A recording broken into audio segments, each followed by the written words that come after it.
మన ప్రభు అయిన యేసుక్రీస్తు పేరిట చేరువచ్చిన సహోదరులందరికీ నాకు వందనం తెలుసుకుంటున్నాను. అందరికీ వందనాలండి. దేవుని యొక్క కృపను బట్టి మనం తిరిగి రీతిగా కలుసుకున్నాం. అందుకు ఇటువంటి భాగ్యాన్ని అనుగ్రహించాను మన దేవునికి మనం స్తుతులు చెల్లించుకుంటాం. రేగా మనం ప్రకటన గ్రంథంకి వెళ్ళిపోదాం. తద్వారా ఏం నేర్చుకున్నాడు ప్రకటన గ్రంథంలో? మనం ప్రకటన గ్రంథంలో కనిపించిన మృగాల గురించి జస్ట్ ఆలోచించాం. అంటే మనం అంటే తర్వాత చదువుకోబోయే అంశాలు ముందు నేర్చుకున్నాం, అప్పుడు పరిస్థితులు బట్టి మనం ఆలోచించాం అంతే. అయితే మొత్తం మీద ముగ్గురు కనబడుతున్నారు. ముగ్గురు ఎవరు? ఘటసర్పం ఒకరు కనబడుతుంది, రెండోది ఎవరు? సముద్ర మృగము లేదా క్రూరమృగం కూడా అనొచ్చు. మూడోది ఎవరంటే భూమృగము. ఇలాగా ఒక ముగ్గురు కనబడుతున్నారండి. అయితే ఈ సముద్ర మృగము భూమృగం అనేది అది జంతువులు కాదు, అది ఎవరది? మనం ఏమని ఆలోచించాం?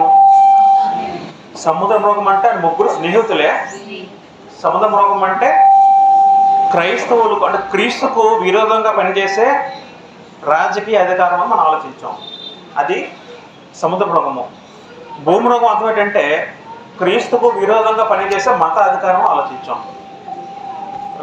రాజకీయ అధికారము అది సముద్ర మృగం అయితే, మతాధికారం ఎవరు? భూమృగము. అది ఎప్పటి నుంచి కంటిన్యూ అవుతూ ఉంది?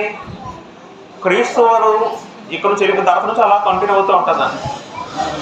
ఇప్పుడు ఆ సముద్ర మృగము భూమృగం స్థానంలో మనుషులు మారచ్చు. మనుషులు మారుతారు కానీ ఆ పొజిషన్ చాలాగా ఉంటాయి. మీ పాయింట్ అర్థమవుతుందండి? ఇప్పుడు ఆ కాలంలో ఆ వ్యక్తులు ఎవరు? రోమన్ చక్రవర్తి. ఆ కాలంలో దానికి అనుబంధంగా పనిచేసి కింద మత సంస్థలు. వాళ్ళ తరం గతించిపోయిన తర్వాత ఇంకెవరు వస్తారు? మరొకరు వస్తారు. వాళ్ళ తర్వాత మరొకరు అలాగే వస్తూ ఉంటాయి. ఎంతవరకు వస్తారు? అలాగా 2 కూడా అలా వస్తూ ఉంటారండి. మరి దానికి లిమిట్ లేదండి. అంటే ఏదైనా వాళ్ళు ఏ కాలంలోనైనా వాళ్ళు ఉంటారనేది వాస్తవం. వాళ్ళు మరి మార్చబడరు. మీ పాయింట్ అనుకుంటుందండి. వాళ్ళు ఎప్పుడు కూడా ఉంటూనే ఉంటారు. వాళ్ళు రాకుండా ఉండడం ఉండరు. వాళ్ళకి అంతిమ శిక్ష ఎలా ఉంటుంది? వాళ్ళకి అంతిమ శిక్ష ఏంటంటే వాళ్ళ భయంకర అగ్నిగుండమే. వాళ్ళు దాన్ని ఫిక్స్ అయిపోయారు. సాతానికి ఏ విధంగా నిత్యాగ్నిలో ఎంత వెళ్ళిపోతాడో అదేవిధంగా సాతానికి అనుబంధంగా తన మిత్రులు ఎవరైతే ఉన్నారో వాళ్ళకు కూడా మనుషుని అగ్నిగుండమే దేవుడు ఎప్పుడో ఫిక్స్ చేశాడు. అలా కొనసాగుతూ ఉంటుందండి. వాళ్ళు క్రైస్తవులు హింసిస్తారు, క్రైస్తవులు బాధపడతారు,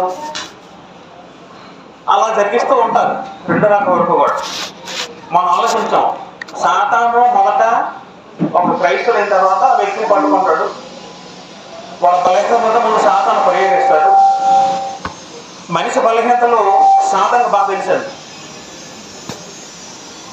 మనిషి బలహీనత సాతాను తెలుసు. ఎవరు ఎక్కడ పడిపోతాడో, ఎవరికి ఎక్కడ ఏ పాయింట్ కొట్టుకుంటే వాడు పాపం చేస్తాడో విషయం ఎవరు తెలుసు? సాతాను తెలుసు. ఒకరికి ఒక బలహీనత ఉంటుంది. నాకున్న బలహీనత మీకు ఉండదు, మీకున్న బలహీనత నాకు ఒకరికొక బలహీనత ఉంటుంది. ఆ బలహీనత మీద సాతాను తయారు చేసి మ్యాక్సిమం సాతాన్ని ఒక వ్యక్తిని చంపేస్తారు ఆత్మీయంగా. సాతాను కూడా చెక్కలేదు అనుకున్న వ్యక్తి. సాతాను కూడా జయించి దాడిపోతే అప్పుడు సాతాను ఏం చేస్తాడు? ఈ సముద్ర మృగానికి ఫోన్ చేస్తాడు. ఫోన్ చేసి ఇగో వాడు నా చెల్లి తప్పించుకున్నాడు, నువ్వు వాడిని ఇటు పరిస్థితుల్లో నువ్వు వదలక అంటాడు. ఈ సముద్ర మృగమేమో ఈ భూమి మృగం ఫోన్ చేస్తాడు. అంటే ఇవి డైరెక్ట్ ఇవ్వాలి వాడు సముద్ర మృగం. ఫస్ట్ భూమి మృగం ఫోన్ చేసి నువ్వు ముందు బెదిరించి అంటాడు. వీడు వెళ్ళి బెదిరిస్తాడు. ఫస్ట్ ఎలా బెదిరిస్తాడు? మతం అడ్డు పెట్టుకుని మతం చూపించి ఈ మతంలో చేయరు, ఈ మతం పూజించడం అందుకు ఫస్ట్ బెదిరిస్తాడు. బెదిరికే లొంగలేదు అనుకోండి, అప్పుడు ఏం చేస్తాడు? రాజు దగ్గరికి వచ్చి రాజు అధికారం చెప్తాడు. అప్పుడు ఆఖరికి వాడిని మనకి లాభం లేదు ఉంటే అని ఆయన ఏం చేస్తాడని వ్యక్తిని చంపే నిర్మూలన చేస్తాడు. అది జరుగుతున్న ప్రక్రియ. రైట్. అంటే మీకు ఇది మైండ్లో పెట్టుకోండి పూర్తిగా. మీ భవిష్యత్తులో ఎప్పుడు చదువుకున్నా సరే ప్రకటన గ్రంథము జరుగుతూ ఉంటుంది పెదరాలు. అది అలా కంటిన్యూ అవుతూ ఉంటుంది. మన పెదగా చెప్పినట్టు కేవలము అన్యులకు సంబంధించి మాత్రమే కాదండి, సత్యం నుండి తొలగిపోయిన రోమన్ క్యాథలిక్స్ కూడా వర్తిస్తుంది. మీరు అర్థం చేయగలిగితే క్రీస్తు వెళ్ళిపోయిన తర్వాత సంఘం ఏర్పడింది మనకు తెలుసు. 3000 మందితో అపోస్తలులతో సంఘం ఏర్పాటు చేయబడింది. ఎక్కడ ఏర్పాటు చేయబడింది? యెరూషలేములో ఏర్పాటు చేయబడింది పెంతెకొస్తు రోజు అప్పుడు సంఘం అంతా ఒకే సంఘం ఉండాలి, ఒకే సంఘం, ఒకే ఆత్మ. ఒక వచనంలో వారందరూ ఏకాత్మ కలిగి ఉండే వచనం ఉంటుంది. ఒకే బోధ, ఒకే బోధ అంటే అపోస్తల బోధనే అందరూ ఫాలో అయ్యేవారు. ఒకే మనసు, ఒకే ఆత్మ, ఒకే సంఘం. సంఘం ఒకే పేరు ఉండేదండి, క్రీస్తు సంఘం అనే పేరును మాత్రమే ఉండేది. తర్వాత ఏమైందంటే సాతాను వెలుగుదోత వేషం వేసుకొని మరి ఇంకా వీళ్ళ మొట్టలే అనుకున్న వాళ్ళు ఏం చేశారంటే సంఘంలో బలహీనులైన వారిని మనసును ప్రేరేపించి సంఘంలో విభజన స్టార్ట్ చేశారు. విభజన స్టార్ట్ చేసి అలాగా అప్పటి నుంచి ఇంచుమించు క్రీస్తు శకము 33 నుంచి 200 సంవత్సరాల వరకు ఒకే సంఘం ఉండేది, ఒకే సంఘంగా పిలువబడింది. చరిత్ర అనుసరిస్తే క్రీస్తు సంఘం అని పిలువబడింది. ఎక్కడైనా సరే వాళ్ళందరూ కూడా క్రీస్తు సంఘం అని గర్వంగా చెప్పుకునేవారు. ఎటువంటి వాక్యానుసారంగా బోధ ఉండేది, వాక్యానుసారమైన ఆడల క్రమము ప్రతి సంఘంలో ఉండేది. అంటే వేరే ఊళ్ళో సంఘం ఉన్నప్పుడు కూడా అందరూ క్రీస్తు సంఘంగానే పిలువబడ్డారు. అయితే క్రీస్తు సంఘము 200 తర్వాత ఏమైందంటే సాతాను బలహీనులన్నీ వాళ్ళని ప్రేరేపించి బలహీనలు బయట తీసుకొచ్చి వాళ్ళకు కొత్త సిద్ధాంతాలు స్టార్ట్ చేశాడు. అలాగా మొట్టమొదటి సంఘం చీలిపింది. ఏ విధంగా అంటే రోమన్ క్యాథలిక్స్ వాళ్ళు ఆవిర్భించారు ఆర్సీఎంలో. ఆర్సీఎం ఎప్పుడు స్టార్ట్ అయింది? ఇంచుమించు 200 సంవత్సరం క్రీస్తు శకము 200 తర్వాత ఆర్సీఎం స్టార్ట్ అయిందండి. అది దేవుని సంకల్పం ఏర్పాటైన సంఘం అయితే కాదు, మనుషుల ఊహాగానాలతో మనుషుల ఆలోచనతో నిర్మితమైన సంఘం ఏంటంటే ఆర్సీఎం అండి. తర్వాత రోమన్స్ ఏమో చక్రవర్తులు అలాగే వాళ్ళు కూడా రోమన్ సామ్రాజ్యం నిర్వీర్యం అయిపోయింది, రోమన్స్ అంతరించిపోయారు. తర్వాత ఆ చివరి రోమన్ చక్రవర్తి ఎవరు ఉన్నారు కాన్స్టాంటినోపుల్, ఆయన వ్యక్తి కూడా ఆయన క్రైస్తవుడు, ఆయన కూడా ఆర్సీఎంను ప్రోత్సహించాడు. అలాగే ఆర్సీఎం అప్పటి నుంచి కూడా కొనసాగుతూ వచ్చిందండి. మొదట ఒకే సంఘం, ఒకే బోధ, ఒకే మనసు ఉంటే సంఘం ఏమైంది మొట్టమొదటిగా విడిపోయిందండి. ఆర్సీఎం వాళ్ళు వచ్చి ఏం చేశారంటే వాళ్ళు వేరొక మత సిద్ధాంతం ప్రవేశపెట్టారు. అప్పుడు ఆ ఆర్సీఎంలో చేరిన ఆ రోమన్ రాజు గారు ఏం చేశారంటే మనకి ఎప్పటి నుంచో పండుగలు ఉండేవి కదా, పండుగలు మనం ఎప్పటి నుంచో ఆచరించే వాళ్ళం, హ్యాపీగా ఉండేవాళ్ళం. మరి మనం ఆ స్థితి నుండి క్రైస్తవులకు వచ్చాం కదా, మరి మనకు కూడా పండుగ ఉండాలని నిర్ణయించి ఏం చేశారంటే ఒకప్పుడు వాళ్ళు సూర్యుని పూజించేవారు. అప్పుడు వాళ్ళు ఏం చేశారంటే ఆ సూర్యుని స్థానంలో యేసుక్రీస్తుని పెట్టి అప్పటి నుంచి క్రిస్మస్ చేయడం స్టార్ట్ చేశారు. క్రిస్మస్ అనే పండుగ మొదటి నుంచి వస్తుంది కాదు, అపోస్తలుల నుంచి వస్తున్న పండుగ అయితే కాదు. క్రీస్తు శకం 300 సంవత్సరంలో క్రిస్మస్ అనే పండుగ స్టార్ట్ చేస్తారు. స్టార్ట్ చేసింది ఎవరు? రోమన్ క్యాథలిక్స్ అనే ఒక మత సంస్థ. తర్వాత వాళ్ళు ఒక సిస్టమ్ ఏర్పరచుకొని వాళ్ళందరూ కలిసి ఒక పోప్ అనే వ్యక్తిని నిల్చోబెట్టారండి. ఎవరి వ్యక్తి? పోప్. మీరు విన్నారు కదా మాట. పోప్ అంటే వాళ్ళందరికీ హెడ్ అనమాట, మెయిన్ హెడ్. మళ్ళీ సంఘంలోకి విగ్రహాలను తీసుకొచ్చారు. ఎందుకంటే రోమన్స్, గ్రీకులు మహా విగ్రహార్థకులు. వాళ్ళు ఏం చేశారంటే మనకి ఒక మార్గాన్ని మతంగా మార్చేసి క్రీస్తు మార్గాన్ని మతంగా మార్చేసి వాళ్ళు ఏం చేశారంటే వాళ్ళకి సంఘంలోకి బొమ్మలు విగ్రహాలు తీసుకొచ్చారు. మళ్ళీ యేసుక్రీస్తు విగ్రహం తీసుకొచ్చారు. తర్వాత యేసుక్రీస్తు గొప్పలంటే యేసుక్రీస్తు కనిన ఆ గర్భం కూడా గొప్పదే కదా, కనిన స్త్రీ కూడా గొప్పదే అని భావించి మరియంని పూజ చేయడం స్టార్ట్ చేశారు. అలా ఒకటి అలాగ ఏమవుతుంది అక్కడికి వాక్య సత్యం నుండి తొలగిపోయారు. పూర్తిగా తొలగిపోయి మత భ్రష్ట సంఘం ఏర్పడింది. వాళ్ళకు వాళ్ళు మతస్థంగా ఏర్పరచుకున్నారు, వాళ్ళు హెచ్చించుకున్నారు. ఒకప్పుడు యేసుక్రీస్తు వచ్చిన టైంలో పరిసయ్యులు మతస్థులు ఏమైనా ఉండేవారు. అటువంటి స్థితిని ఎవరు తీసుకొచ్చారు? ఆర్సీఎం వాడు తీసుకొచ్చారండి. ఆఖరికి వీలే క్రైస్తవులేమో అన్నట్టుగా అందరినీ లోకమంతా భావించారు. మొత్తం ఆర్సీఎం సిద్ధాంతాలు అలాగే మొత్తం మార్చిన తర్వాత బహుశా అక్కడక్కడ కూడా క్రీస్తుగా అంటే మరి వీళ్ళతో కలలేక కొంతమంది విడిగా ఉండేవారేమో ఉన్నారు కూడా అప్పుడు కొంతకాలం వరకు. మళ్ళీ ఎంత ఘోరంగా ఉండదు పరిస్థితి. వీళ్ళు పేరుగా క్రైస్తవులు చెప్పుకుంటూ మొత్తం వాక్యం వ్యతిరేకంగా ప్రవర్తిస్తున్నారు. ఎవరైతే వీళ్ళ దాంట్లో వీళ్ళు కలరో, ఎవరైతే కలవకుండా ఉంటారో వాళ్ళని హింసించేవారండి. ఎవరు?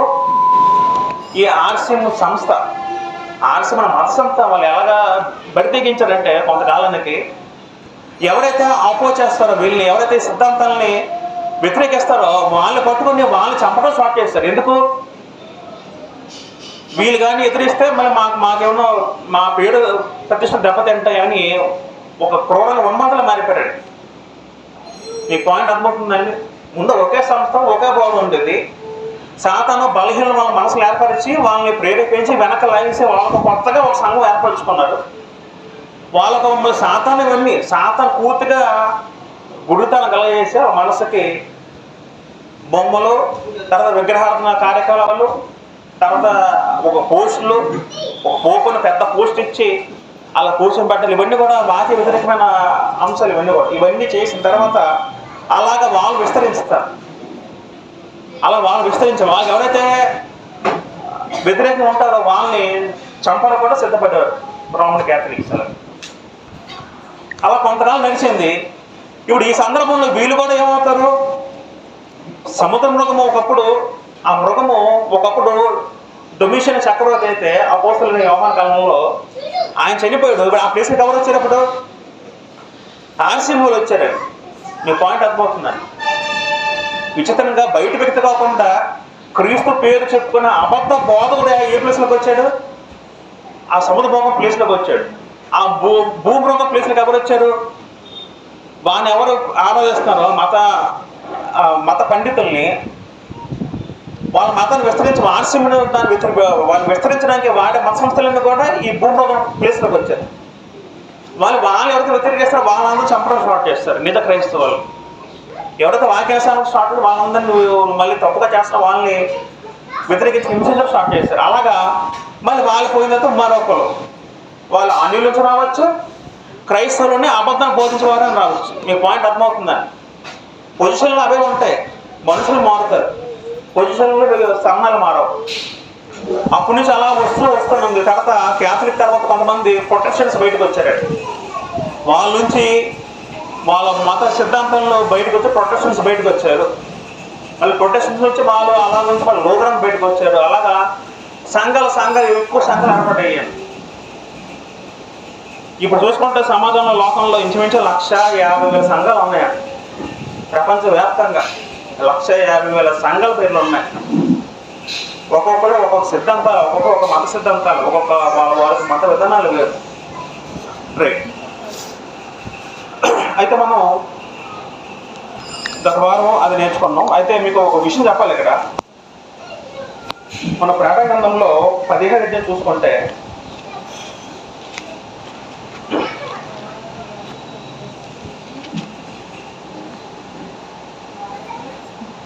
ప్రకటన గ్రంథంలో 17 అధ్యాయంలో ఈ సముద్ర మృగము ఏదైతే ఉందో ఆ మృగం మీద ఒక స్త్రీ కూర్చోంటుందట. ఆ స్త్రీకి పెట్టబడిన పేరు ఏంటంటే మహావేశ్య అన్న పేరు పెట్టబడిందని. ప్రకటన గ్రంథం 17 అధ్యాయం 1వ వచనంలో ఉంటుందండి. ఆ 7 పాత్రలు పట్టుకున్న 7 దేవదూతలు ఒకడు వచ్చి నాతో మాట్లాడుచు ఇలాగ చెప్పాడు, నీకు ఇక్కడ రమ్ము, విస్తార జలముల మీద కూర్చున్న మహావేశ్యకు చేయబడే తీర్పు నీకు కనబడిన పదం ఉంటుందండి. అక్కడ ఒక స్త్రీ కనబడుతుంది. ఆ స్త్రీ ఎవరట? మహావేశ్యని పిలవబడిందని. ఆ స్త్రీ ఎక్కడ ఉంటుందంటే ఈ సముద్ర లోకం మీద ఆ స్త్రీ కూర్చొని ఉంటుందట. 3వ వచనంలో ఉంటుందండి. అప్పుడు అతడు ఆత్మవశుడైన నన్ను అరణ్యము కొనిపోగా దేవదోష నామములతో నిండుకొని 7 తలలు 10 కొమ్ములు గల ఎర్రని మృగం మీద కూర్చుండిన ఒక స్త్రీని చూచి తినే ఒక పదం ఉంటుందండి. మనకు గత వారం 2 మృగాల గురించి ఆలోచించాం. కానీ ఈ మృగం మీద ఎవరు కూర్చున్నారట? ఒక స్త్రీ కూర్చుంటే ఒక గ్రంథంలో చెప్తుందండి. ఆ స్త్రీ మహావేశ్యగా పోల్చబడిందండి. వేశ్య అంటే అపవిత్రమైన స్త్రీ అని అర్థం చేసుకోవచ్చు, మనకు తెలిసిన మాట. అయితే ఈ స్త్రీ అంటే నిజంగా ఏదో భౌతికమైన స్త్రీ అని అర్థం చేసుకోకూడదు. అది లేడీ అయిన స్త్రీ అని మామూలుగా భౌతిక స్త్రీ ఉద్దేశం మాట్లాడితే కాదు. అయితే అధ్యాయము 18వ వచనంకి వస్తే 18వ వచనంలో ఆ స్త్రీ ఎవరో గ్రంథమే చెప్పింది. మరియు నీవు చూచిన ఆ స్త్రీ భూరాజుల నీలో మహాపట్టణం అని పదం ఉంటుందండి. ఆ స్త్రీ ఎవరట? భూరాజుల మహాపట్టణం అంట. ఆ మహాపట్టణానికి మరొక పేరు ఏం పెట్టబడింది? వేశ్య అని పెట్టబడింది. ఆ స్త్రీ ఎక్కడ కూర్చుంటుందట? సముద్ర మృగం మీద కూర్చుందట. మీకు పాయింట్ అర్థమవుతుందా? తర్వాత అధ్యాయంలో ఆ స్త్రీని మహాపట్నము మహాబబులని చెప్పడం జరుగుతుంది. అంటే ఆ కాలంలో రామపట్నం ఉద్దేశించి రామపట్నాన్ని డైరెక్ట్గా రాయకుండా మహావేశ్యగా గ్రంథం చిత్రీకరించిందండి. తర్వాత ఆ మహావేషము చెప్పుతూ కొన్ని మాటలు ఏమైనా ఉంటాయంటే, అందరినీ ప్రపంచమంతా తన లాక్కెళ్ళిపోతుంది, ప్రపంచంలో మత్తులో ముంచుందని ఒక వచనం ఉంటుందండి. మనం అంతా చదువుకోం. అంటే అది లోకాన్ని సూచిక, స్త్రీ అంటే పట్టణ సూచిక, పట్టణం అంతా లోకాన్ని సూచిక. ఆ స్త్రీ కూడా ముద్ర వేస్తుందట. మనం అంటే ఈరోజు మనం ఆ అంశం గురించి కాదు, కానీ నేను అందుకని మీరు లైట్గా చెప్తున్నాను. సముద్ర మృగం ఉంటుంది, ఆ మృగం మీద ఒక స్త్రీ కూర్చుని ఉంటుంది, భూమృగం ఉంటుంది, శాతాను ఉంటున్నాడు. అంటే పట్టణం ఉద్దేశించి అక్కడ చెప్పిన మాట. భూరాజులలో మహాపట్టణమే ఆ వాడాడు. మనం భవిష్యత్తులో చదువుకుంటాం దీని గురించి క్లియర్గా. ఎవరైతే నేను ఆ టాపిక్ చెప్పను, మనం రెగ్యులర్ సబ్జెక్ట్కి వెళ్ళిపోదాం. ప్రకటనలో మనం 7వ అధ్యాయంకి వెళ్ళిపోదాం అండి. ప్రకటన 7వ అధ్యాయం మనం లాస్ట్ వీక్ అంటే మనం గతసారి ఎంతవరకు నేర్చుకున్నామంటే 7వ అధ్యాయము 4వ చదువుకుంటే, మరియు ముద్రింపబడిన వారి లెక్క చెప్పగా వీటిని ఇశ్రాయేలు గోత్రములన్నింటిలో ముద్రింపబడిన వారు 144,000 మందిలో నేర్చుకున్నాం. 144,000 మంది. ఇప్పుడు ఆ కింద ఒకసారి చదవండి.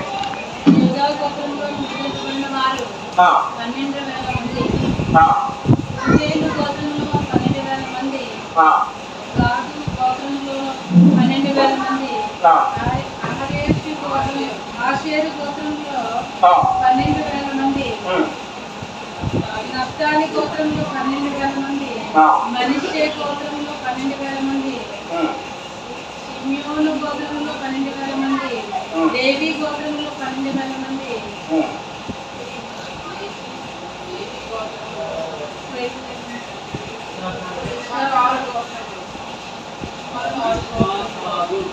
అయితే మనం ఒక మాట ఆలోచిద్దాం. 144,000 మనం అని పక్కన రాయడం జరిగింది. 144,000 ఇది భౌతిక సంఖ్య కాదు. ఈ సంఖ్య మనకు అర్థమవ్వాలంటే సంఖ్యలు అంశం మనం తెలుసుకోవాలని గత వారం చెప్పాను, అంత ముందు వారం సంఖ్యల గురించి అంశం నేర్పాడు. అది నేర్చుకునే ముందు అబ్రాము కొడుకు ఎవరు? ఇస్సాకు. ఇస్సాకు కొడుకు ఎవరు? యాకోబు. యాకోబు కుమారులు ఎంతమంది? 12 కుమారులు. ఆ 12 కుమారులు ఎవరు? ఇశ్రాయేలీయులు పిలవబడ్డారు. ఇశ్రాయేలు అంటే ఎవరు? ఇశ్రాయేలు అంటే యాకోబు సంతానమే ఇశ్రాయేలు. అది మనందరూ తెలిసిన మాట. ఇప్పుడు మనం యాకోబుకి ఎంతమంది కుమారులు రాసుకుంటున్నామా? రూబేను, షిమియోను, లేవి, యోదా. ఇది వాస్తవానికి ఇప్పుడు రాస్తున్న పేర్లు అనేవి యాకోబు యొక్క 12 మంది కుమారుల పేర్లు అండి. ఈ 12 పేర్లు ఎవరైనా గుర్తున్నాయండి ఎవరికైనా?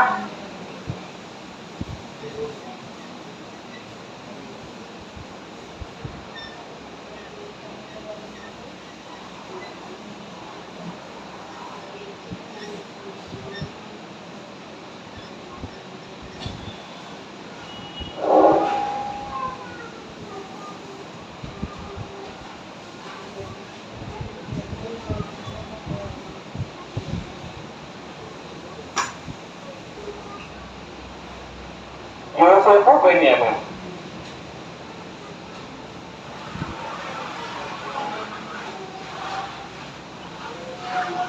కొంచెం చదువుకోగలిగిన వాళ్ళు వీలైతే ఈ గోపాలన్నీ మీరు పట్టిలండి.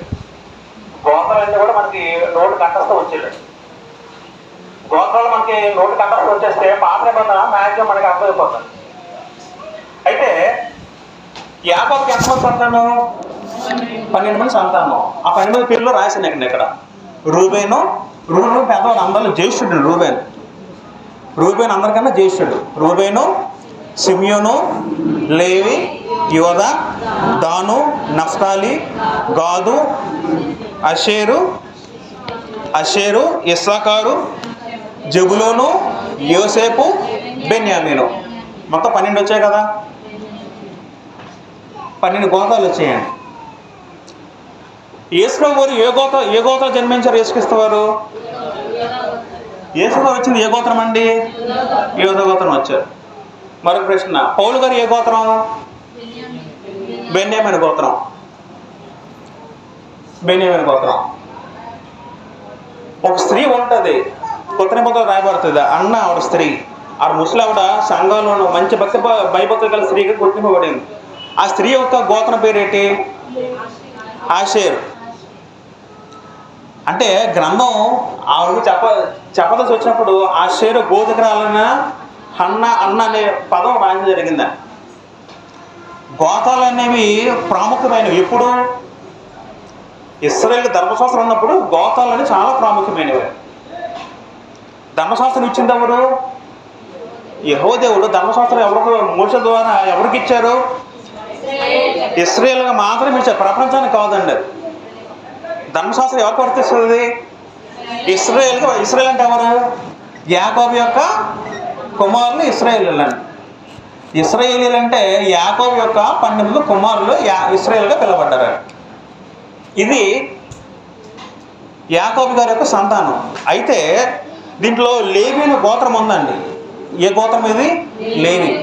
లేవి అనే గోత్రానికి వీళ్ళు ప్రత్యేకించబడ్డారు. దేనికంటే యెహోవా యొక్క యాజకత్వ సేవ చేయడానికి దేవుడు ఎవరిని ఎన్నుకున్నారంటే లేవి గోత్రాన్ని ఎన్నుకున్నారండి. పాత నిబంధనలో ప్రత్యక్ష గుడారం దగ్గర మరియు సొలొమోను దావీదు కాలంలో యెరూషలేము మందిరం దగ్గర ఆ సేవ చేసే ఆ భాగ్యం ఏ గోత్రం దక్కింది? లేవి గోత్రం దక్కింది. మిగతా ఎవరికి దక్కలేదు. ఎందుకు? కారణం ఏంటి? అక్కడ కారణం ఏవే ఉంటుందండి. ఒక సందర్భంలో యెహోవా దేవుడు అరణ్యంలో ఉన్నప్పుడు ఐగుప్తులు రప్పించిన తర్వాత ఇశ్రాయేలు కలిసి తిరుగుబాటు చేసినప్పుడు నా పక్షాన ఎవరు ఉంటారు అన్నప్పుడు లేవి గోత్రం ముందుకు వస్తుందండి. లేవి గోత్రం ముందుకు వచ్చి వాళ్ళందరినీ చంపేస్తాడు. దేవుడు ఆజ్ఞ మోషే చెప్పగానే అందరూ చంపేస్తాడండి. అప్పుడు దేవుడు ప్రత్యేకపరచుకున్నాడు లేవి గోత్రాన్ని. మోషే ఏ గోత్రం చెందిన వ్యక్తి? లేవి గోత్రం. మోషే, అహరోను లేవి గోత్రం చెందిన వ్యక్తులు. అలాగే లేవి గోత్రంలో ప్రధాన యాజకులు మొత్తం దేవుని సేవ అంతా ఎవరు చేయాలి? లేవి గోత్రం మాత్రం చేయాలి. అది దేవుడు ఏర్పాటు చేసిన చట్టం. వీళ్ళు కాదు మేము చేస్తాను ఎవరు చేశారు అనుకోండి, ఇప్పుడు ఏమవుద్ది? దేవుని శిక్ష వాళ్ళ మీదకి వస్తుందా? అయితే లేవి గోత్రానికి మటుకు దేవుడు స్వాస్థ్యం ఇవ్వలేదని. కనాను దేశాన్ని 12 భాగాలు పంచి వచ్చినప్పుడు లేవి గోత్రానికి స్వాస్థ్యం ఇవ్వలేదు. ఎవరు? దేవుడు. ఎందుకంటే వాళ్ళు ప్రత్యేకపడ్డారు కాబట్టి వాళ్ళు 12 గోత్రాలు లెక్కపట్టబడ్డారు. మరి 12 ఒక చేస్తే ఎన్ని వస్తాయి? 11. మరి 12 పిల్లలు దేవుడికి ఇష్టమైన సంఖ్య మనం నేర్చుకున్నాం. 12 సంపాదన నేర్చుకున్నాం. ఆ 12 సంఖ్య నేను పట్టణకి ఏం చేశారంటే యోసేపుని మళ్ళీ దేవుడు ఏం చేసిన వాళ్ళ పిల్లలు ఏమంటే ఎవరైతే ఉన్నారో యోసేపు పిల్లలు ఎవరు? మనష్షే, ఎఫ్రాయిము. మనష్షే, ఎఫ్రాయిము. యోసేపు చనిపోయిన తర్వాత మనష్షే, ఎఫ్రాయిము తీసుకెళ్ళి ఆ గోత్రంలో పెట్టారు. మొత్తం ఇప్పుడు ఎన్ని గోత్రాలు అయ్యాయి? 12 గోత్రాలు అయ్యాయి. అంటే లేవిని కలపకూడదు స్వాస్థ్యంలోకి. లేవి కలపడం అంటే మొత్తం 12 గోత్రాలు అయ్యాయి. ఇది ఇశ్రాయేలు యొక్క యాకోబు కుమారులు. అయితే ఇప్పుడు మనం ప్రకటనకి వెళ్ళినప్పుడు ప్రకటన గ్రంథంలోని 7వ అధ్యాయంలోని 1,44,000 మంది దేవుని దాసులు ముద్రిస్తే ఆ సంఖ్య చెప్పడం జరిగింది. ఈ సంఖ్య ఎవరంటే ఒక్కొక్క గోత్రం నుంచి 12,000 మంది. ఎంతమంది? 8,000 మంది అండి. ఒక్కొక్క గోత్రం నుంచి 12,000 మంది ఎలా చెప్పడం జరుగుతూ వచ్చిందండి. మీరు గమనిస్తే ఈ లిస్టులో ఏవైతే చెప్పారో కొన్ని మిస్ అయ్యాయండి. మన జాగ్రత్తగా ఆలోచిస్తే లేవి గోత్రం జనరల్గా ఇశ్రాయేలు గోత్రాలు చేర్చబడ్డారు. కాకపోతే ఈ లిస్టులోని మీరు చదువుకుంటే లేవి గోత్రం కూడా ఉంటుందండి. 7 లేవి గోత్రం ఉందండి. లేవి అని పదం ఉంది కదా అక్కడ. అసలు లేవిని చేర్చకూడదు, కానీ 1,40,000 లిస్టులోనే లేవి గోత్రం చేర్చారండి. ఇంకా మళ్ళీ ఇంకేమైనా మార్పులు ఉన్నాయా? ఇంకేమైనా మార్పులు ఉన్నాయండి? ఈ లిస్టులోని దాను ఉండండి. దాను ఈ గోత్రం ఉండదండి 140 లిస్టులో. చూడండి, దాని గోత్రం మీకు ఎక్కడ కనబడదు. దాని గోత్రం మీకు ఎక్కడ కనబడదు. మళ్ళీ యోసేపు మళ్ళీ దీంట్లో చేర్చబడతాడు. యోసేపు చేర్చబడతాడు ఈ లిస్టులో. ఆల్రెడీ యోసేపు కుమారులు ఉన్నారు. అసలు యోసేపు చనిపోయినప్పుడు యోసేపు కుమారులు స్వాస్థ్యం వచ్చింది. కాకపోతే ఈ లిస్టులో వెరైటీగా యోసేపు కూడా చేర్చబడతాడండి. చూడండి, యోసేపు పదం ఉంటుంది. మళ్ళీ ఎఫ్రేమ్ ఉంటుందండి. ఎఫ్రేమ్ అనేది మళ్ళీ ఈ లిస్టులో ఉండదండి. ఏ లిస్టులోని 140 లిస్టులో ఈ లిస్టులో ఉండదండి. మీకు ఇప్పుడు వచ్చిన డౌట్ రావాలండి.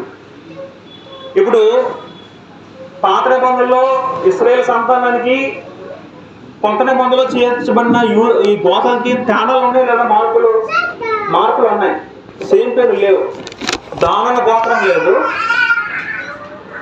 మళ్ళీ ఎఫ్రేమ్ లేదు. ఎఫ్రేమ్ బదులు మళ్ళీ యోసేపు చేర్చబడ్డాడు. ఇలా కొన్ని మళ్ళీ లేవి గోత్రం చేర్చబడ్డారు. ఇవన్నీ చేర్పులు మార్పులు చేర్చబడ్డాయి. దీని బట్టి మనకి ఏం అర్థం అవ్వాలి? రోమీయుల రాసిన పత్రిక 10-12 చదువుకుంటే,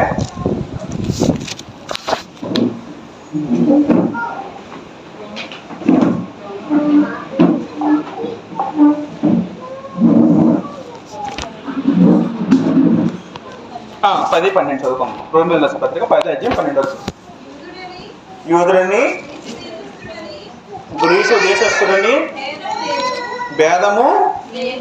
భేదము లేదని గ్రంథం స్పష్టంగా చెబుతుంది. ఇంకా ఒక్క ప్రభువే అందరికీ ప్రభువే ఉండి తనకు ప్రార్థన చేయవారందరి ఎడల కృప చూపుటకు ఐశ్వర్యవంతుడై ఉన్నాడు. ఇశ్రాయేలుకు 12 గోత్రాలకు చాలా ప్రాముఖ్యత ఉండేది. ఎంతవరకు? ఎప్పటి వరకు? క్రీస్తు రాక ముందు వరకు కూడా వాళ్ళకి ప్రాముఖ్యత ఉండేది. ఇశ్రాయేలు అంటే మామూలు విషయం కాదండి. దేవుడు స్వయంగా వాళ్ళని ఏర్పాటు చేసుకున్న జనం. సేనే పట్టణ దగ్గర దేవుడు దర్శనం వచ్చినప్పుడు, మీరు నాకు యాజకమైన రాజ్యముగాను నా జనులు అన్నారండి. ఎవరన్నారు? ఇశ్రాయేలు కుటుంబీకులు ఉద్దేశించి దేవుడు అంటున్న మాటలు. ప్రపంచంలో ఆనాటికి ఎన్నో జనాలు ఎన్నో రాజ్యాలు ఉన్నాయి, కానీ అందరినీ వదిలేసి దేవుడు కేవలం ఎవరిని ఎన్నుకున్నాడు? ఇశ్రాయేలు మాత్రమే ఎన్నుకున్నాడండి. అంత గొప్ప భాగ్యం ఎవరికి దక్కిందండి? ఇశ్రాయేలుకి దక్కిందండి. ఇశ్రాయేలు అంటే మామూలు విషయం కాదండి. ఆ కాలంలో దేవుడు స్వయంగా ఎన్నుకున్న రాజ్యం, జనాంగం. నా జనులు అన్నాడు దేవుడు, నా రాజ్యం అన్నాడు, నా పిల్లలు అన్నాడు. నా భాగ్యం ఎవరు దక్కిందండి? ఇశ్రాయేలు దక్కిందండి. వాళ్ళు కూడా చాలా గొప్పగా ఫీల్ అయిపోయాడు జనులు కూడా. దేవుని పిల్లలు, దేవుని కుమారులు అనేవారు. యేసుక్రీస్తు భూమికి వచ్చినప్పుడు కూడా వాళ్ళకి కొంతమంది ఒక అతిశయం, గర్వం, గొప్పతనం వస్తుందండి. మేము అబ్రాహాము కుమారులు అని ఇప్పుడు ప్రభుత్వం పోట్లాడతారు. మేము అబ్రాహాము కుమారులు, మేము యూదులో ఒక అతిశయం ఉండేదండి వాళ్ళకి. అయితే పట్టణంకి వచ్చేసరికి ఏమైందంటే, యేసుక్రీస్తు వచ్చిన తర్వాత ఏమైంది? మరి ఇంకా భేదం ఉందా లేదా? భేదం లేదండి. ఎందుకు లేదు? ఇంక అందరు కలిపి యాగం చేస్తారండి. ఇంకా ఎఫెసీ రాసిన పత్రిక 2:12 చదువుకుంటే, ఎఫెసీ రాసిన పత్రిక 2:12 చదువుకుంటే,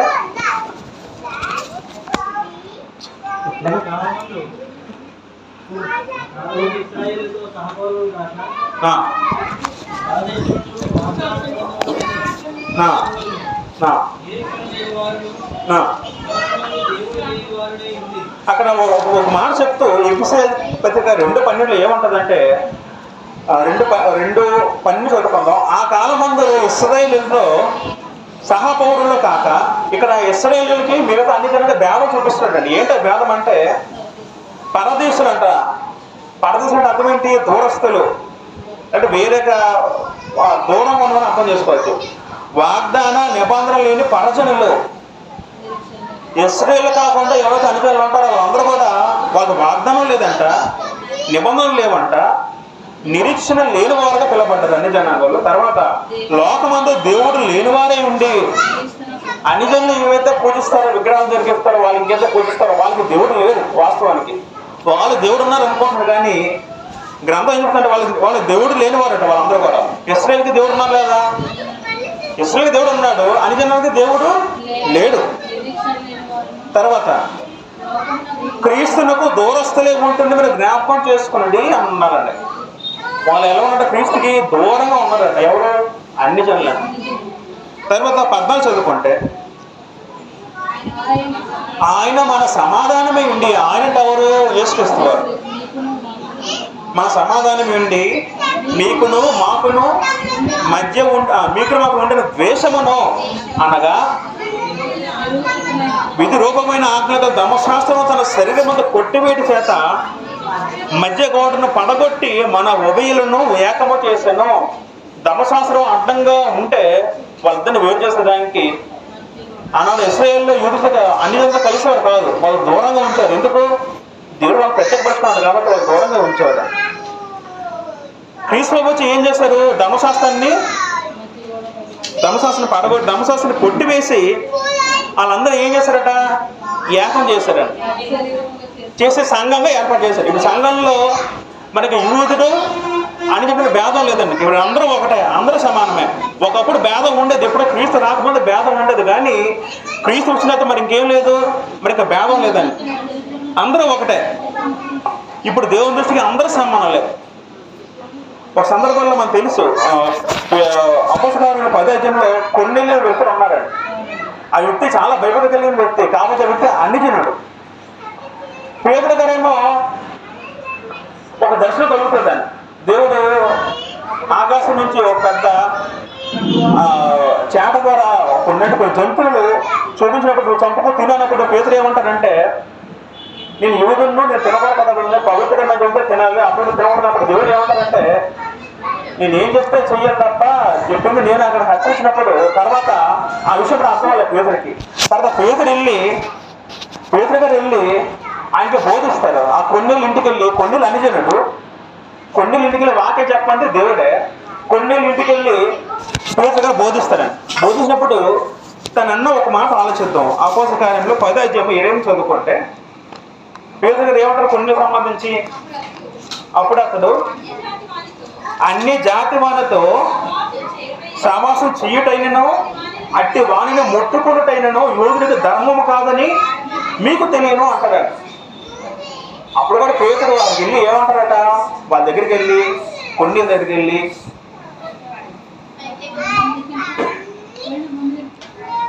అన్ని జాతి వానితో సహవాసం చేయుటైనను అట్టి వాణి ముట్టుకున్నటైన యూదునికి ధర్మము కాదు అని చెప్పడం జరిగిందా. అంటే ఆ కాలంలో అన్యులతో కలిసేవారు కాదు. యూదులు ప్రత్యేకంగా సపరేట్గా ఉండేవారు. వాళ్ళ విధానాలు వీళ్ళు కలిసేవారు కాదు, వాళ్ళతో వీళ్ళు సాయంత్రం చేసేవారు కాదు, వాళ్ళతో వీళ్ళు పొత్తులు ఉండేవి కాదు, అంత ప్రత్యేకంగా ఉండేవారు యూదులు. అలా చెప్తూ మళ్ళీ ఏమంటారంటే 5వ అధ్యాయంలో 34-30 చదువుకుంటే దేవుడు పక్షపాతి కాదని నిజంగా గ్రహించున్నాను. 34 వచనంలో 37 చదువుకుంటే ప్రతి జనములను ఆయనకు భయపడి నీతిగా నడుచుకున్న వాణిని ఆయన అంగీకరించడం అంటారు.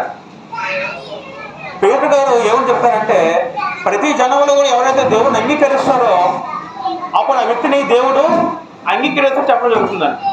అప్పుడు అపోస్తలులు 10:36 చదువుకుంటే 10:36లోని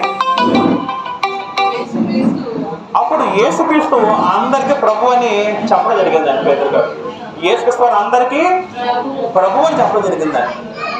అలాగే సువార్త ప్రకటిస్తే కొన్నేళ్ళ గారికి పరిశుద్ధాత్మ వాళ్ళ మీద దిగుతుందండి. అప్పుడు దిగినప్పుడు వాళ్ళందరూ భాషలో మాట్లాడతారు. భాషలో మొదట మాట్లాడింది ఎవరు? అపోస్తలులు, పెంతుకొస్తున్నాడు. అటువంటి గొప్ప భాగ్యం మళ్ళీ ఎవరికి దక్కింది? అన్యులు దక్కిందండి. అని చెప్పిన కొన్నేళ్ళు దక్కిందండి, కొన్నేళ్ళ కుటుంబాన్ని దక్కిందండి. అంటే దాని అర్థం ఏంటి? దేవుడు అంగీకరించలేదా కొన్నేళ్ళ కుటుంబాన్ని? అంగీకరించాడు. అనిజన్లో మనకి మూల పురుషుడు ఎవరంటే కొన్నేళ్ళండి. కొన్నేళ్ళ ద్వారా మనందరికీ ఏమొచ్చింది? ఎంట్రన్స్ కలిగింది. మనందరం కొన్నేళ్ళు మూల పురుషుడు మనందరికీ కూడా. మనందరూ అనిజనులే, మనందరం ఇశ్రాయేలు కాదు, మనందరం ఇశ్రాయేలు గోత్రానికి వచ్చిన వ్యక్తులు కాదు, మనందరం కూడా మనందరూ అనిజనులే. ఒకప్పుడు మనందరూ మూల పురుషుడు ఎవరండి?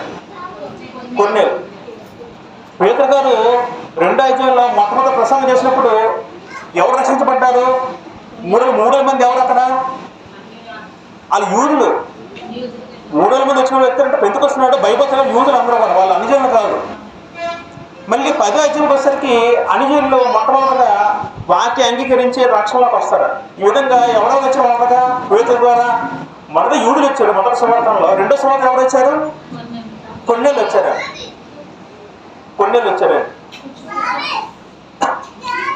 కాబట్టి మరొక సందర్భంలో అపోస్తలులు 11:17 చదువుకుంటే, అపోస్తలులు 11:17 చదువుకుంటే, కాబట్టి ప్రభువైన యేసుక్రీస్తునందు విశ్వాసం ఉంచిన మనకు అనుగ్రహించినట్లు దేవుడు వారికి కూడా సమాన వరము అనుగ్రహించి ఉండగా దేవుని అప్పగించినప్పుడు నేను ఏ పాటి వాడిని అంటారా? పేతురు గారు అక్కడ సువార్త చెప్పాలి అందరిని రక్షిస్తే, ఆయన ఎరుసలేము వచ్చినప్పుడు ఎరుసలేములో కొంతమంది ఆయనతో గొడవ పెట్టుకుంటారు. మనం సున్నత పొందిన వాళ్ళము, వాళ్ళకి సున్నత లేదు, వాళ్ళకి నువ్వే వాక్యం చెప్పడం పెట్టింది. పేతుర్ని అక్కడ చిన్న గొడవ అవుతున్నప్పుడు పేతురు ఏమంటారంటే ఈ మాట అంటారు. ఏంటా మాట? మళ్ళీ చదువుకుందాం. కాబట్టి ప్రభువుని యేసుక్రీస్తును విశ్వాసం ఉంచిన మనకు అనుగ్రహించినట్టు దేవుడు వారికి కూడా సమాన వరము అనుగ్రహించి ఉండగా, కాబట్టి సమాన వరం మనకు కూడా అనుగ్రహించబడింది. యూదులకి దేవుడు ఏదైతే వాగ్దానం నిబంధనలు చేశారో అది మనకే వర్తించబడింది. క్రీస్తునందు మనకి ఏ భేదమో లేదండి. గలతీ పత్రిక 3:20 చదువుకుంటే, గలతీ పత్రిక 3:20 ఏముంటది? ఏ భేదమో లేదు.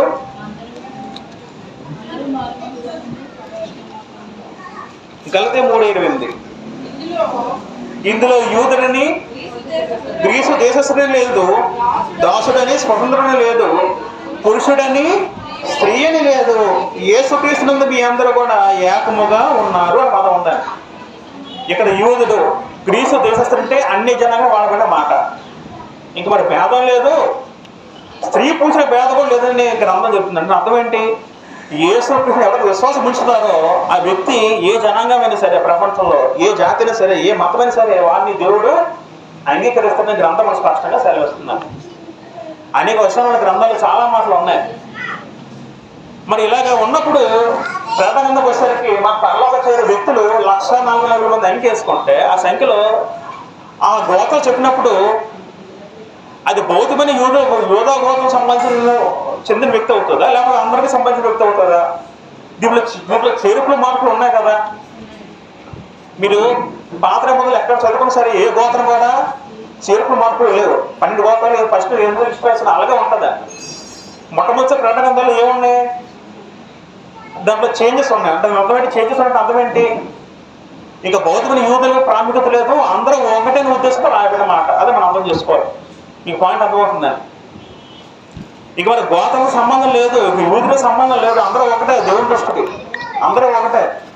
కానీ ఇప్పటికీ కూడా చాలా మంది యూదులు దేవుడు మమ్మల్ని ఎన్నుకున్నాడు, మమ్మల్ని హెచ్చించాడు. ఇప్పటికీ చాలా మంది ఇశ్రాయేల్లో యేసుని నమ్మరండి. ఇప్పుడు ఆయన వ్యతిరేకించి చాలా మంది ఉన్నారండి. ఇంకా మెస్సీయా వస్తారని ఇప్పటికి కూడా చాలా మంది భావిస్తారు. మన సందర్భంలో చదువుకుంటే, ఉదాహరణకి ప్రకటనలో కూడా చదువుకుంటే అసలు క్రైస్తవులు హింసించిన ఎవరు? మొదట యూదులే. మళ్ళీ ప్రకటన 2:9 చదువుకుంటే సంఘాలకు లేఖ రాసినప్పుడు మాట ఏముంటుందండి? ప్రకటన 2:9లోని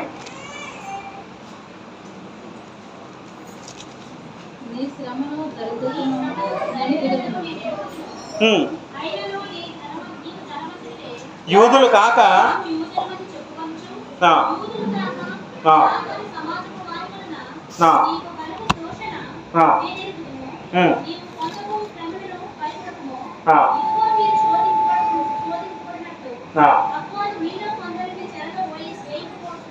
అలాగా వాస్తవానికి క్రైస్తవులు మొట్టమొదటి హింసించింది ఎవరైనా యూదులు హింసించారండి. ఎందుకంటే వాళ్ళకి అర్థం లేదు దేవుని వాక్యం. వాళ్ళు క్రీస్తుని విశ్వసించలేదు, క్రీస్తుని వాళ్ళు ధృవీకరించారండి. యూదులే హింస పెట్టారు క్రైస్తవ్యానికి. అలాంటప్పుడు మళ్ళీ వాళ్ళకి గోత్రాల ప్రాముఖ్యత మరి లేదండి. ఆమె దాన్ని అర్థం చేసుకుంటారు. కాబట్టి కొత్త నిబంధనలకు వచ్చేసరికి మనకి ఈ నిబంధనలో అన్నించినాడు యూదులంటే భేదం లేదు, అందరూ ఒకటే దేవుని దృష్టికి అని గ్రంథం స్పష్టం చేస్తుంది.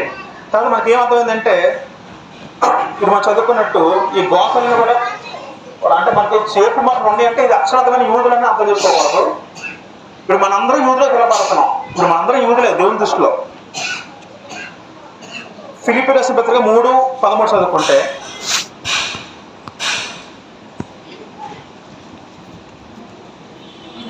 ఫిలిప్పీ రాసిన పత్రిక 3:3 చదువుకుందాం. శరీరమును ఆస్పదం చేసుకొనగా దేవుని యొక్క ఆత్మ వలన ఆరాధించుచు దేవుని యొక్క ఆత్మ వల్ల ఆరాధించచ్చు మనమే సున్నతి ఆచరించేవారము. ఒకప్పుడు యూదుని పిలపకుండా వ్యక్తి ఏం చేయాలి? మగ వ్యక్తి సున్నతి చేసుకోవాలి. సున్నతి చాలా ప్రాముఖ్యం. సున్నతి చేసుకోకపోతే ఏ వ్యక్తి యూదునికే పిలపడ్డాడు. అలాంటిది ఇక్కడ పౌలు గారు ఏమంటున్నారు? మనమే సున్నతి లేకపోయినా ఆత్మ సంబంధ సున్నతి మనం జరిగించమంటున్నారండి ఇక్కడ. అంటే ఒక విధంగా చెప్పాలంటే మనమే యూదులు అంటున్నారండి అక్కడ. రోమేల పత్రిక 2:8 ఏదో మాట ఉంటుందండి. రోమపత్రిక 2:8 చదువుకుంటే, రోమపత్రిక 2:28-29 బాహ్యమునకు యూదుడు కాడు, సున్నతి కాదు, అయితే అంతరంగం యూదుడైన వాడే. మరియు సున్నతి హృదయ సంబంధమైనదే. చాలు. కాబట్టి కొత్త నిబంధనలో మన యూదుడు అనే ప్రాముఖ్యత మన భావం మన లేదు. ఇప్పుడు మనందరూ యూదులమే, ఆత్మ సంబంధ యూదులం మనందరం కూడా, లేకపోతే ఆత్మ సంబంధ ఇశ్రాయేలులం. గలతీ పత్రిక 6:14 ఈ మాట ఉంటుందండి. గలతీ పత్రిక 6:14 ఏముంటుందంటే, మనందరం కూడా పెట్టబడిన మరొక పేరు ఏంటంటే దేవుని ఇశ్రాయేలుగా పిలబడ్డారండి. అయితే సున్నతి పొందిన వారైనను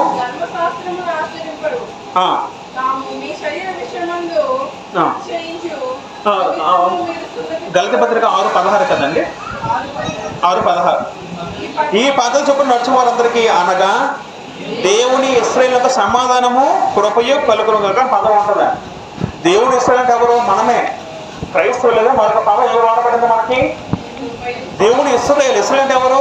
యాకోబు సంతానం, 12 కుమారులు. ఇప్పుడు మనందరం యూదా గోత్రం చెందిన వ్యక్తమే దేవుడి దృష్టిలో. అంటే మనందరం యూదులే, మనందరం ఆత్మ సంబంధం యూదులమండి. దేవుని ఇశ్రాయేలు పదం మనకు వాడబడింది క్రైస్తవులకి, రైట్. కాబట్టి ఇలా ప్రతి గోత్రం నుండి కూడా 12,000 మంది అలా లెక్కేసుకుని వచ్చి మొత్తం ఎంతమంది అయ్యారు? 1,40,000 మంది అయ్యారండి. మనం సంఖ్యల గురించి ఆలోచించినప్పుడు దీన్ని మనం ట్రేస్ చేస్తే 12 × 12 × 1000 అంతే కదండి. 12 ఎంత? 144. 144 1000 ఎంత? 1,40,000. ఇప్పుడు 1000 సంఖ్యకి అర్థం ఏంటి? 1000 పదానికి మనం నేర్చుకోండి కదా, ఐడియా ఉంది ఎవరికైనా? 1000 అనేది దేని సూచిస్తుందండి?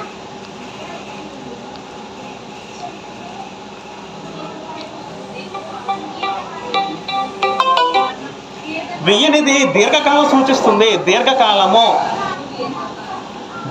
అర్థం ఏంటి? లిమిట్లెస్ టైం, అంతం లేని సమయం. తర్వాత 12 సంఖ్య దేన్ని సూచిస్తుంది?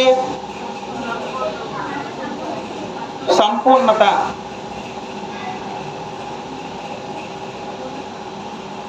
మానవ స్థాయిలో సంపూర్ణత అని అర్థం చేసుకోవచ్చు.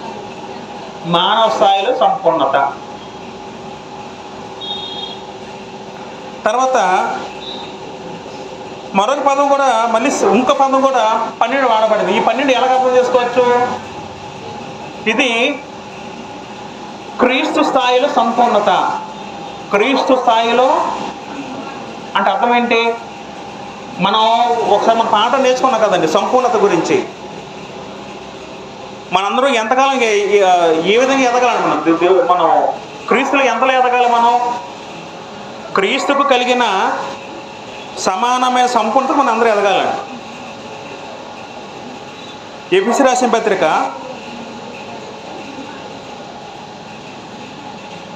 4:11-12 చదువుకుంటే, మనం అందరమును విశ్వాస విషయములను దేవుని కుమారుని గురించిన జ్ఞాన విషయములను ఏకత్వము పొంది ఎలాంటి పురుషులు అవ్వాలట? సంపూర్ణ పురుషులు అవ్వాలండి. సంపూర్ణ అర్థం ఏంటండి? సంపూర్ణ అర్థం ఏంటంటే కింద వచ్చిన ఉంటుందండి. 4:12 చదువుకుంటే, అనగా సంపూర్ణ పురుషుడు అంటే అర్థం ఏంటంటే, అనగా క్రీస్తునకు కలిగిన సంపూర్ణతకు సమానమైన సంపూర్ణత కలవారమగు వరకు. అంటే మనందరం కూడా ఎదగాలండి. ఎంతలా ఎదగాలి? క్రీస్తు సంపూర్ణత వరకు ఎదగాలండి. మనం క్రీస్తు సంపూర్ణత వరకు ఎదగాలండి. మనం ఒకసారి పాఠం నేర్చుకున్నాం కదా, ఆత్మీయ జీవితం ఎలా ఎదగాలో ఎన్ని దశలో నేర్చుకున్నాం కదా. మనందరికి ఎంతవరకు ఎదగాలి? క్రీస్తు వరకు ఎదగాలండి ఆత్మీయంగా. కాబట్టి పరలోకం చేరే వ్యక్తులలో అంటే వాళ్ళు ఎలాంటి వ్యక్తులే ఉంటారంటే, క్రీస్తులాగా సంపూర్ణంగా గుణగానాలు కలిగిన వ్యక్తులే ఉండి, వాళ్ళు సంపూర్ణ సంఖ్య అంటే సంఖ్యలో సంపూర్ణ కలిగి ఉండి దీర్ఘకాలము కలిగిన వ్యక్తులు అని అర్థం చేసుకోవాలి. అర్థమైందండి? ఇది నెంబర్ కాదండి. పరలోకం చేయని వాళ్ళు ఇంతమంది అని అర్థం చేసుకోవాలి. చాలామంది ఎలాగ భావిస్తారు లోకంలో. పరలోకం 1,40,000 మంది వెళ్తారేమో అనుకుంటారు. అది తక్కువ, అది అవాస్తవం. గ్రంథం చెప్పిన మాట ఏంటంటే, దీన్ని మనం ఎలాగ అర్థం చేసుకోవాలంటే, క్రీస్తు వంటి సంపూర్ణత కలిగి ఎవరైతే భూమి మీద క్రైస్తవుల తర్వాత క్రీస్తులాగా ఎదుగుతారో వారందరూ కూడా దీర్ఘకాలము పరలోకంలో జీవించే స్థితిని వాళ్ళని అంకెల రూపంలో ఈ పథకం చేర్చబడ్డారు. అంతే తప్ప అది సంఖ్యకు సంబంధించింది కాదు. రెండవది యోధా 12 గోత్రాలకు సంబంధించింది, దానికి సంబంధించింది కాదు. ఎందుకంటే కొత్త మనలో గోత్రాలు మరి ప్రస్తుతం మరి లేదు. ఇప్పుడు మనందరం యూదులమే, మనందరం ఇశ్రాయేలులమే, మన ధైర్యంగా చెప్పుకోవచ్చు దేవుని దృష్టిలో. అంటే పరలోకం ఎవరు వెళ్తారు? ఎదిగిన వారు వెళ్తారండి సంపూర్ణంగా. మనం చదువుకున్నాం, చిన్నపిల్లలు పుట్టిన స్థాయి, ఇది పుట్టిన బిడ్డ. తర్వాత యవన దశ, అంటే ఇది యవన దశ అంటే క్రీస్తులో ఆత్మీయ ఎదుగుదలలో యవన దశ మనం నేర్చుకున్నాం కదండి. తర్వాత మధ్య దశ, తర్వాత సంపూర్ణ దశ. పుట్టిన దశలో ఉండిపోతే మనం పరలోకం వెళ్ళాం, మధ్య దశలో ఉండిపోతే పరలోకం వెళ్ళాం. ఎంతవరకు ఎదగాలి? సంపూర్ణంగా ఎదగాలండి. అలాగా సంపూర్ణ ఎదిగిన వ్యక్తులకే పరలోకంలో వెళ్ళే అర్హత ఉంటుందని గ్రంథం సెలవిస్తుంది.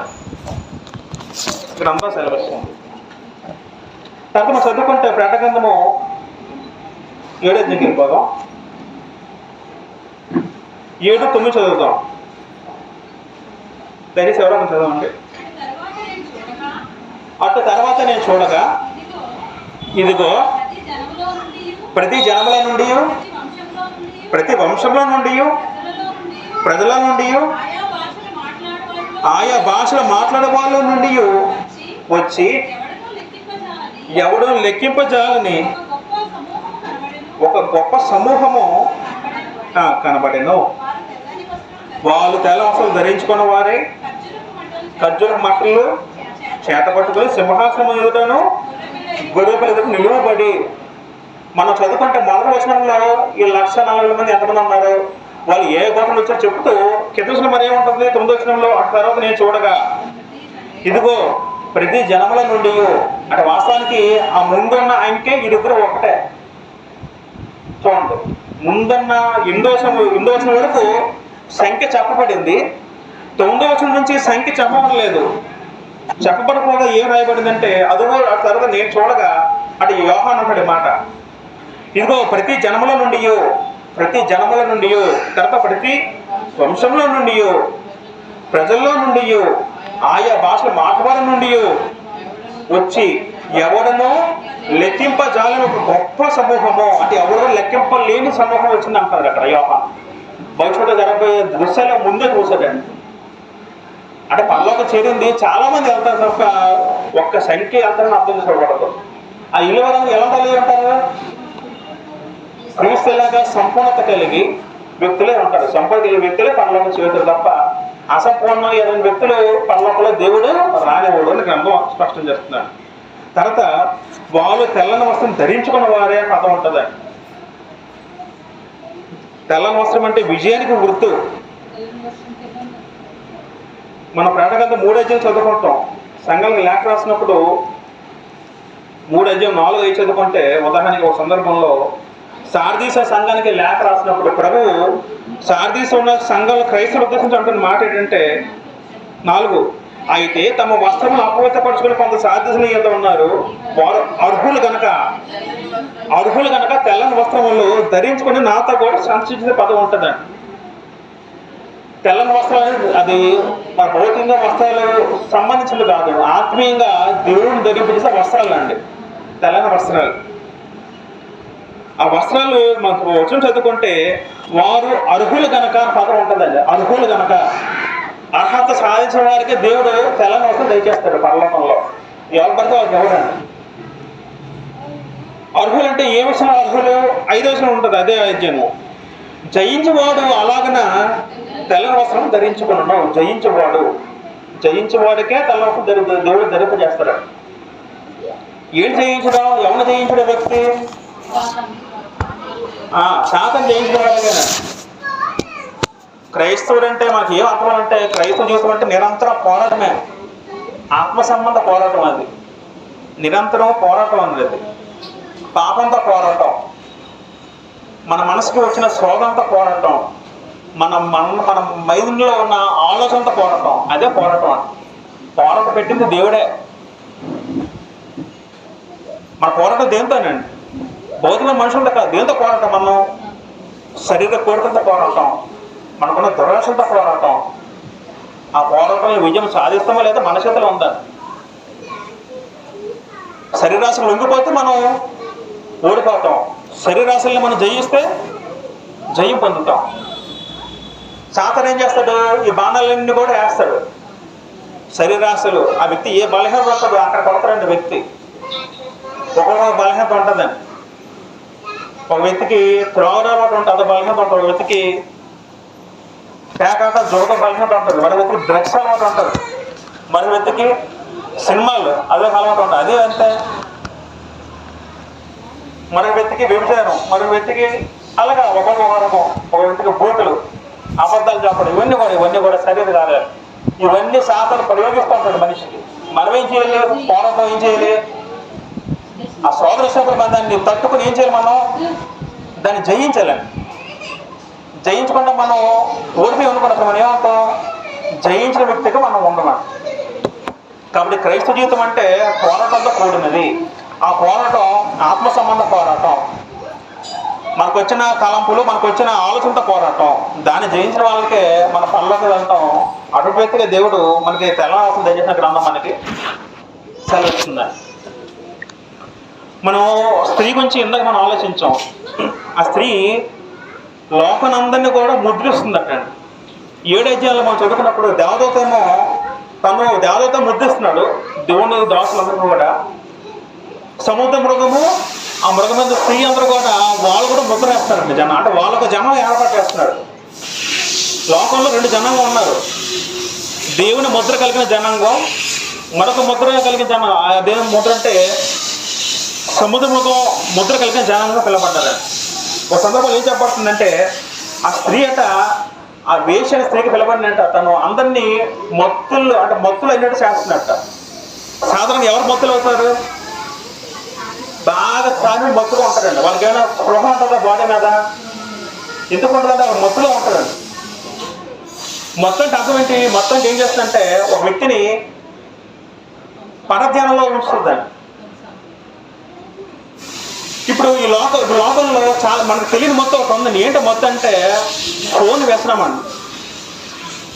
ఫోన్ అనేది ఇప్పుడు అందరినీ ఒక మొత్తంలో ఉంచుతారు లోకంలో. ఫోన్ దేనికి సంబంధించింది? లోక సంబంధించిందే. ఇప్పుడు అందరూ ఏ మొత్తంలో ఉన్నారు? ఫోన్ అనే మొత్తంలో ఉన్నారు. అవునా కదా?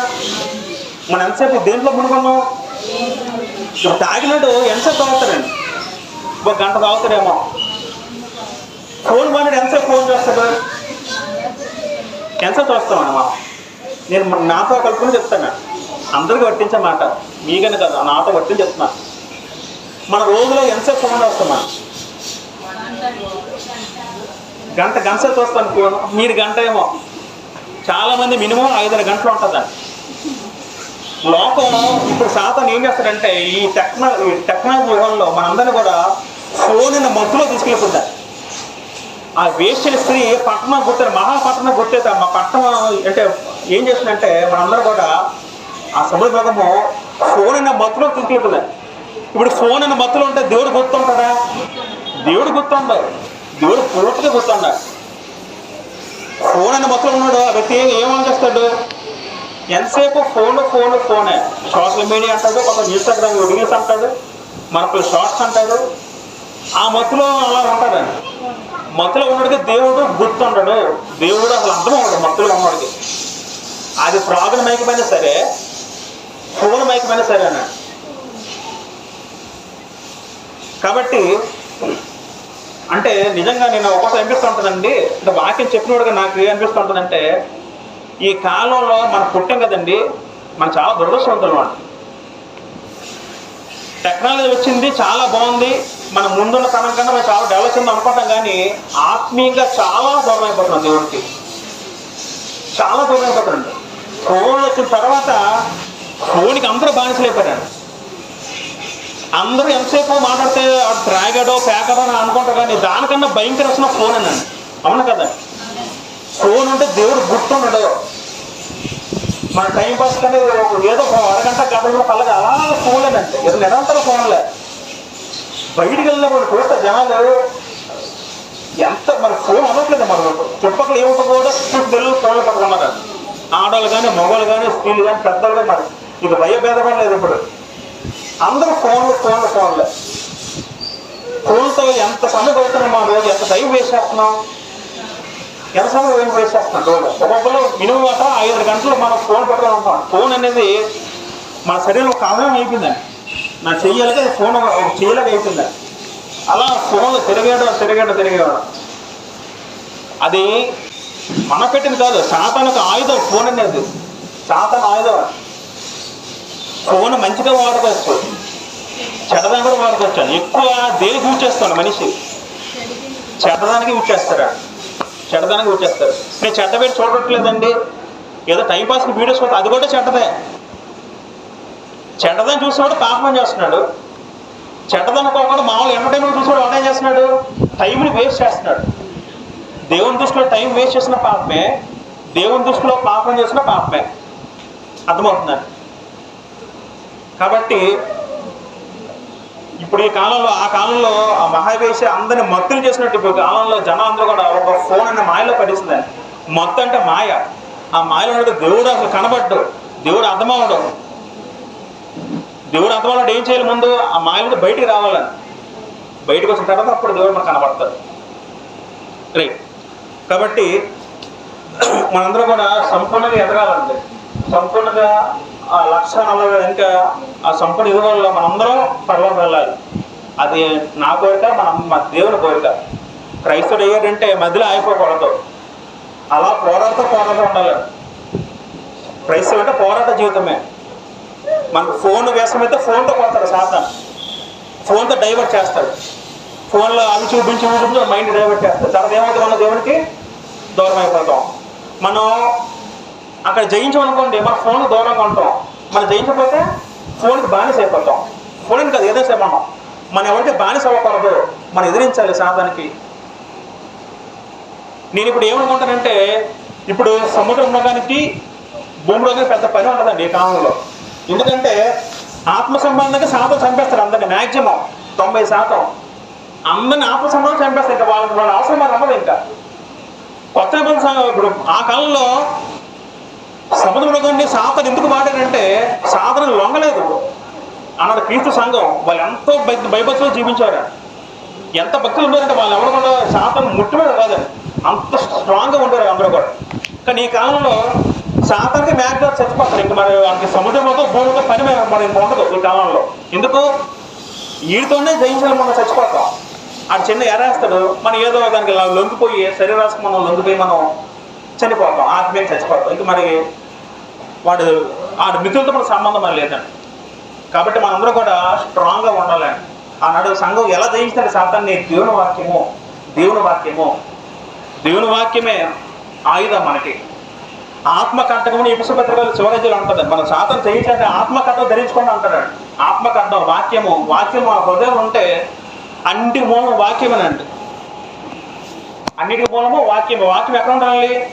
హృదయం ఉండాలండి. వాక్యం హృదయం అంటే వ్యక్తి కూడా పాపం చేయడండి.